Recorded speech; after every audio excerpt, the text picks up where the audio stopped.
Alright, okie dokie dudes. What's happening? Today we have a knife battle. This is two very similar knives made by different companies. Very many similarities that we're going to talk about. One is the Benchmade Griptillian with the Sheepsfoot blade. And we are pitting that against the Spyderco Manix 2. Both really great knives. I love both of these knives. I mean, even just by looking at them aesthetically, they're pretty similar. We're talking about G10 and we're talking about glass reinforced nylon, which is fairly similar. I would say that the glass reinforced nylon is a bit more plasticky feeling. But as far as strength goes, they're very, very comparable. We have two very similar locking mechanisms. On here, on the Griptillian, we have the axis lock, or bar style lock. And on the Manix 2, we have a ball bearing lock, which actually functions a little bit differently than the axis lock, but as far as functionality goes and how your fingers interface with that lock, it's exactly the same. And we'll get into that in a little more detail later on. But for now, to start with, let's get specs out of the way. So, let's start with the Benchmade Griptillian. This is a $130 knife. We're talking an overall length of 8.07 inches. It's a full-size knife. Full 4-finger grip with a little bit poking out the back there. We have a blade length of 3 3/4 inch exactly. We have a blade thickness of 0.115 inches. We have a blade steel of S30V right there. The weight on this guy is 3.79 ounces. It's a pretty light knife for how heavy it is. And that has to do with these, well, pretty much all to do with these glass reinforced nylon scales, and there is heavy milling on the inside of those as well to cut down on weight even more. We have a really beautiful satin finish on this sheepsfoot blade. This is a pretty interesting sheepsfoot blade. Not really your typical style sheepsfoot that you usually see. It's got a little more belly than most sheepsfoot's blades have, and it kind of slopes down here and kind of comes back up in a little hump before sloping down to the very point. So it kind of gives you the best of both worlds, having between a drop point and a sheepsfoot blade. You have belly for any time you need that, and you have a nice low point for utility cuts and more EDC type stuff. And we have a good amount of flat, or pretty flat here at the back end of the blade for you're breaking down cardboard, push cuts, all those types of things. So really, really nice, well-rounded blade. I really like how this thing functions as an EDC blade style. Really, really nice. All right, let's talk about the Manix 2. Manix 2, drop point blade. Overall length, exactly 8 inches. Blade thickness, 0.13 inches. Blade length, 3.375 inches. Blade steel, also S30V. We have a weight of 5 ounces, so substantially heavier than the Griptillian. We have a satin finished blade and a G10 handle. So, first let's just talk about the differences between the specs here. They are very similar in overall length. The Griptillian 8.07 inches and the Manix 8 inches. So I would call that exactly the same. I'm not going to worry about 0.07 of an inch. The blade lengths on the Griptillian 3 3/4, and the blade length on the Manix 3.375. So Let's see here. Is that a discernible difference? Yeah. Barely. You can see there. It's barely longer. I'm going to call them exactly the same in overall length and in blade length. I'm making the call. Blade thickness, Griptillian 0.115, Manix 0.13. Yeah, pretty close there. Yeah, the Griptillian's a bit thicker, but I'm going to call that basically the same as well. We already talked about weight. The Manix is substantially heavier than the Griptillian. Both satin finished blades and different blade styles, but you're going to see here in a minute that they are very similar. In fact, the tip on the Manix is lower than the Sheepsfoot tip on the Griptillian. And let me show you why. I'm going to line these handles up exactly the same. Here, I'll do it this way. I'm going to line the pivots up. Well, no, I'll line up the bottom of the blade. Yeah, that'll be it. And then the handles. And you can see the tip on the Griptillian comes up higher than on the Manix. And that's not usually the case. If this was a more classic styled sheepsfoot blade, that tip would be much lower. But since we have this belly here in the blade, that brings it up. Now, I like my tips for EDC type stuff really low on my knives. This Manix 2 blade is pretty much the perfect EDC blade in my opinion. Really low point, a little bit of belly, but it's straight, it's thin, and it slices. You don't have to raise your hand up far to get to that tip for draw cuts, utility cuts. You don't have to raise it up very high either with the Griptillian, just a tad bit higher. If the camera was facing the other way, I would be able to show you exactly how much more you'd have to raise your hand for with the Griptillian, but yeah, you can see with the side-by-side that tip just it swoops up a little bit. Again, I wouldn't say like a game-changing amount. You know, both have low tips. Both are going to be great for pretty much all-around EDC type tasks. Really, really EDC friendly blades here, both of them. All right, let's talk about some ergos, baby. Just by looking at the handles here, which would you guess is more comfortable to hold? I would say the Griptillian. I tend to usually like kind of more of a neutral handle shape.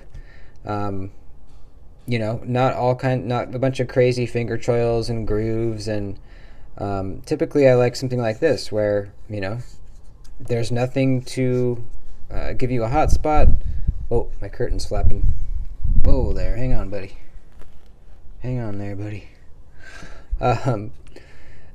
Yeah, no hot spots, nothing to you know, hurt your hand, even if you have to grip this thing really hard for an extended amount of time. So I really like the ergonomics on the Griptillian. We have a little bit of a thumb ramp here, as we do as well on the Manix 2, which we'll talk about that in a sec. No choke up spot per se, but you can technically put your pointer finger up here. If you really want to choke up, you can do that. It's not a finger choil, but it's just this little area where you could put your finger. But for me, I think back here is close enough to the blade there. I think that's as close as I need to be, and it's very, very comfortable back here. I don't feel the clip poking my palm at all. It's just really freaking comfortable. I mean, it is called the Griptillian, and this thing, when you grip it, it feels so good. The jimping up here, it not only is on the spine there, but it also continues down onto the handle scale, both on the liners and on the scale itself. And then we have some more back here towards the butt of the blade. And if we flip it over, we have some jimping here on the liners, and then also continuing down on the scales, and another little patch back here. So this thing is real grippy. Not to mention the face of the scale here, we have this milling pattern where it's grippy, but it's not too grippy. It's not sharp. It's just a great texture to make you feel locked in. Another thing I like is as I'm gripping this, the tips of my fingers kind of rest on that little pad there, right where that milling is, right where that that roughness is, and that must have been purposeful, because I feel super duper locked into this thing.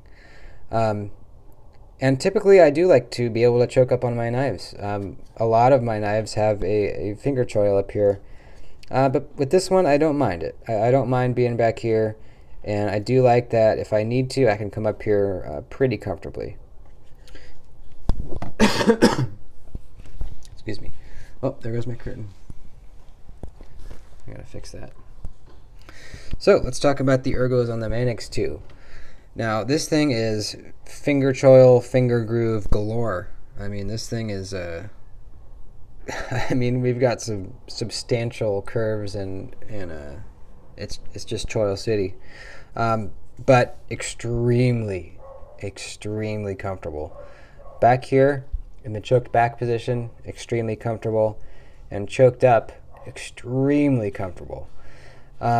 This is the most comfortable and locked in I've felt on a knife ever, period. Even the PM2, which also has this finger choil area, the Manix 2 is, yeah, it's like I said, it is the most I've ever felt locked into a knife. It's just, it's crazy. It's really crazy. There is no way this is falling out of your hand or slipping out of your hand. There's just no way if you're gripping it. We have jimping all throughout this finger choil, and then the secondary choil, we have it about halfway down. Bunch of jimping on the liner back here, and then flipping it over. We have some nice fine jimping up here on the spine, and then it changes to a little bit of a wider jimping here on the liner. It's just, it feels so good. I really like how far the jimping comes back here, because it gets my whole thumb on that. My whole thumb is on that, even if I wanted to hold it back here, which I don't know why I would, but if I do, I got jimping there. So, I mean, as far as ergonomics, I have to go with the Manix 2. I just have to. But it's tough. I mean, the Griptillian is really comfortable too. I just don't feel quite as locked in as I do with the Manix 2. Let's talk about action. What everybody has been waiting for. The action. The action part of the video. I guess first we'll talk about the locking mechanisms, because that has to do with the action. The axis lock. That is a bar style lock. You can see the bar here going across, and you have a tab on either side of the scales.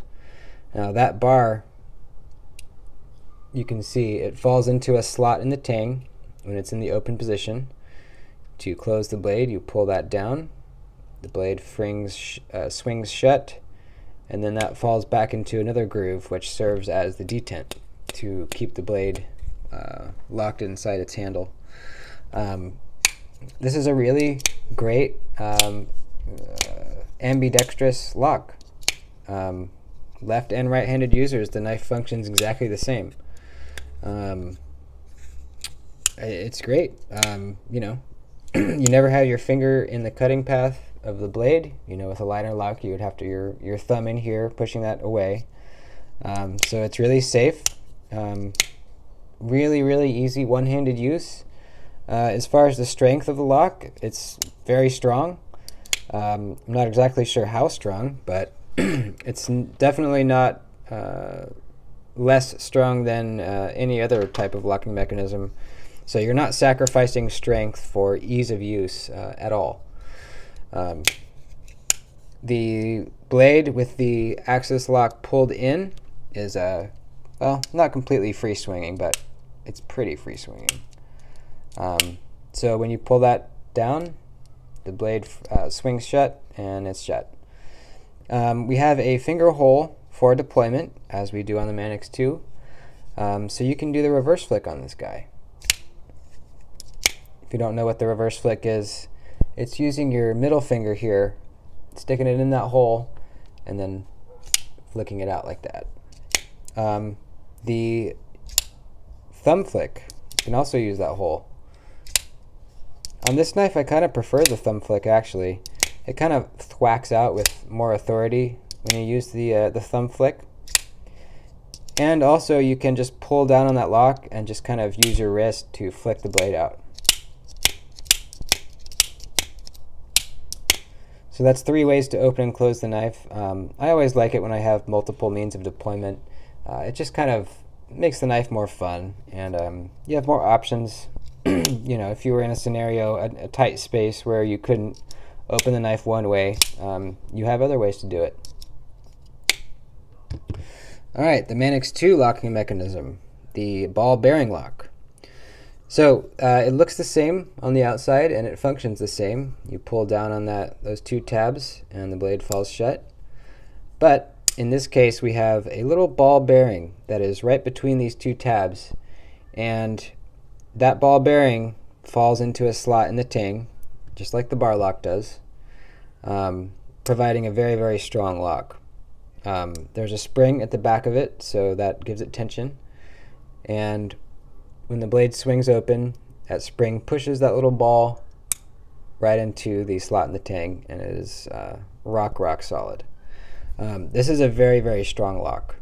At least from the research I've done, it is stronger than the bar lock or the axis lock. It is very, very strong. And I forgot to mention the lockup on the Griptillian. No blade play side to side, up or down. It is completely rock solid.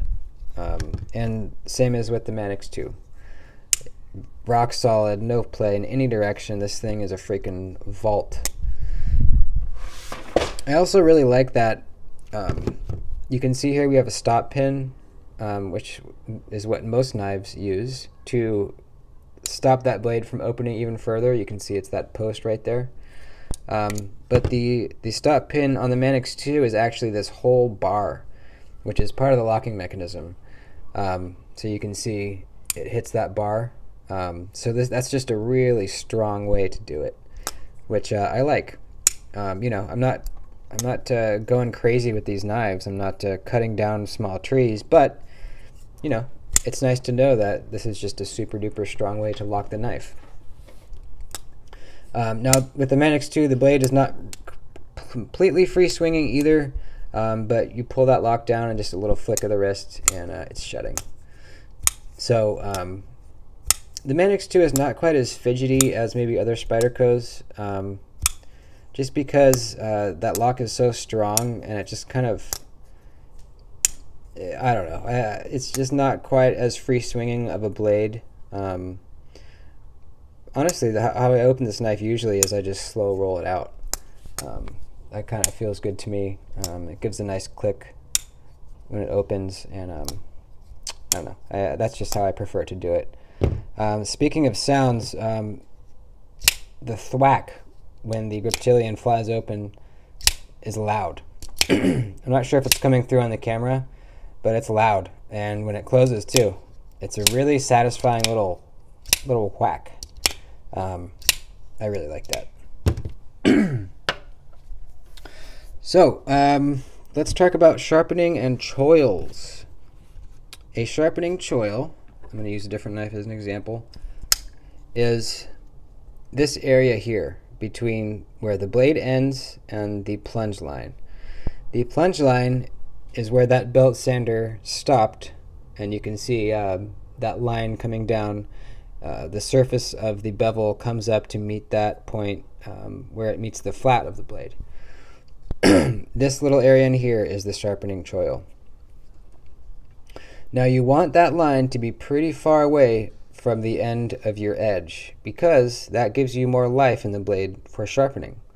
If you're looking at this knife, you can just see intuitively that, you know, as you sharpen the knife, this material is going to be slowly eaten away until it finally gets back to here, and then, you know, you can still sharpen it, but you're not going to have a nice clean edge bevel once you reach that point.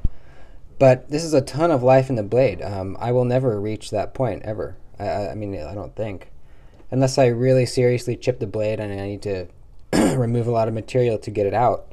So this is an example of a great sharpening choil.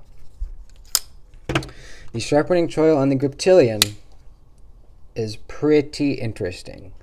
You can see the end of the blade, the end of the edge comes to here. I'll use my tweezers to point here. Comes to here, it ends, and then it kind of has a sharp angle back. So from this point to this point, this is the life of the blade as far as sharpening goes. So that's a pretty good amount of space here for sharpening. Now what's interesting is I don't see the plunge line. The flat of the edge bevel, like you just saw, it would usually come down here, come to a point, but actually it's behind the scale here. So I think it's pretty interesting how they did that. They could have had it end right here like you usually see, but they decided to have it back behind the scale. So I don't know, that's just an aesthetic choice, really. That really doesn't affect your sharpening choil area, but I just thought it was interesting. It looks kind of cool. So this is a decent choil. This is a decent amount of life in the blade. A lot better than some other knives that I've seen. So that's great. Now the sharpening choil on the Manix 2 does not exist. You can see the edge comes right up to this little nub before it turns into the finger choil there. It just ends. This is the plunge line here. The edge comes to it and ends. So that just means that as you sharpen this, as the material disappears this way over time, there's just going to be kind of a weird area here where it's just going to look weird. So that's not ideal, but that's just kind of how Spyderco does most of their knives. And in all honesty, I probably won't own this knife long enough, even if I kept it the rest of my life. I don't think I would own it long enough to create an issue here. I don't think I would sharpen it enough times to create a huge issue here. So that doesn't bother me too much. It is kind of bothersome when you're sharpening because this little nub kind of gets in the way sometimes, and sometimes you accidentally hit this area with your stone, or even if you're using a fixed angle sharpening system. So you need to be careful in this area while you're sharpening, but if you're careful, it's not too big of a deal. You can see kind of an area here where I messed up a little bit last time I sharpened, but it's okay. Not the end of the world, just a difference. But I like to see a good choil like this. It just feels good knowing that you have all that space to sharpen. Blade steels, they're both S30V. I've had a pretty good experience with Spyderco's S30V. I actually bought this one used and put a really nice edge on it, and it lasted me, let's see, probably like 5 months, just with some stropping now and then. Until recently, I broke down a bunch of cardboard and the edge finally got a little dull. Not super dull, but dull enough to not shave hair anymore, which is still pretty sharp. But all I had to do was throw it on my Work Sharp fixed angle sharpening system. I didn't use any of the stones. I just put it on the honing stone, the ceramic stone, and just honed it a little bit, nothing crazy, and then stropped it again, and it is back to being extremely sharp. So really good experience with the S30V, at least Spyderco's S30V. Now I haven't sharpened my Griptillian yet. This is still the factory edge, but it's very sharp and it's holding an edge great. So assuming that they do a similar job on their heat treat as Spyderco. This should be very similar to the Manix 2 as far as blade steel goes. S30V is a great steel, but remember, the steel is only as good as the heat treat that is done to it. So you could have some badass S30V or whatever, M390, 20CV, and you could blow it on the heat treat and it won't be any better than 8CR13 MOV or something, you know, like that. But, you know, these are big companies, at least from what I've, you know, at least from what I know, they should perform pretty similarly. I do know that Spyderco, in general, does a very, very good job on their heat treats. They're really good at it. So, you know, probably not a huge noticeable difference, but this may hold an edge a bit longer than the Griptillian. So, I think that's a pretty good comparison. We've been talking for 25 minutes here. Sorry for my curtain flapping. I need to figure out a better system for that. I like the natural lighting, but with my window open, it's just blazing sun in here. And then with it closed, you see the little slats. The sun shines through the little slats in my blinds, and then you see a bunch of lines on the mat. So I'll figure it out. Overall, guys, this is a pretty hard decision. If I had to pick which one I would rather carry day to day, man, I don't know, man. They're really similar. They're really, really similar.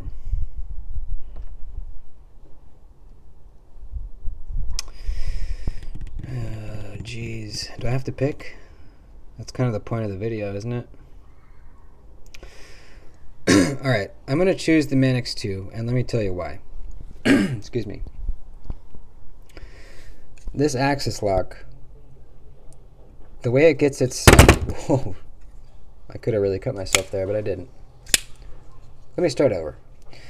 The axis lock, what gives it its springiness are these wire springs. It's not your typical coil spring. It's kind of just a springy wire that's wrapped around this knob here, and then it wraps down around another pin back in here. And they have been known to break.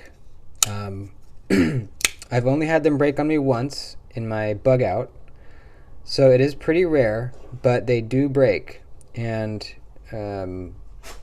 you know, it doesn't happen very often, but it can happen. And once that happens, this knife is pretty much inoperable. It does not lock open. It's basically unusable. So that's just it's a major flaw with all Benchmade knives. You know, some people will have a Benchmade that will never experience this. It'll never break and you'll be fine. But that's always going to be in the back of your head, you know, knowing that it could happen. You know, especially if you're in a survival situation and this is the only knife you have, you really don't want to have that break on you. If I was in a survival situation, I would not take this knife solely for that fact and only for that fact. Now the spring on this ball bearing lock is an actual coil spring. And there's a rod going down the center of it. So the likelihood of that breaking is, it's not going to happen. I suppose it could, but I have never heard of one breaking. And I think the likelihood of that happening is basically zero. So, I mean, solely for that purpose, I have to pick the Manix 2 over the Griptillian. Just the reliability of this locking mechanism, I think, puts it above the Griptillian. Aside from that, I think I don't know, they're so similar. I think it might come down to aesthetics. Which one do you think looks better to you? Yeah, that's my conclusion. That's it. Pick whichever one looks better to you. And if you're in a situation regularly or semi-regularly where you would be put in a pickle if this spring broke, maybe choose the Manix over that. That's going to do it. Thanks for watching, guys. I appreciate you hanging in for the whole video. Like and subscribe our numbers are going up steadily but slowly. So yeah, we're just going to keep on this track that we're on, and eventually we will ascend to greatness. Thanks for watching. I'll see you in the next one. Adios.